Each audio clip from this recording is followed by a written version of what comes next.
debaixo da lingua. E aquí podes observar a súa forma. Ioide ven dunha palabra grega que significa que ten forma de O.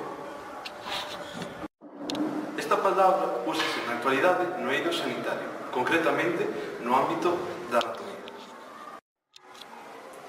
Outras palabras como ioideo teñen a mesma familia léxica que ioide. Ioide escríbese igual en catalán, francés e portugués cambiando a acentuación. E tan só escríbese diferente en inglés e en éuscaro que escríbese ioide cambiando a acentuación. Unha curiosidade deste oso é que, debido á súa posición, non tende a fracturarse. E en caso de morte dubidosa, un ioide fracturado pode significar unha causa de estrangulamento.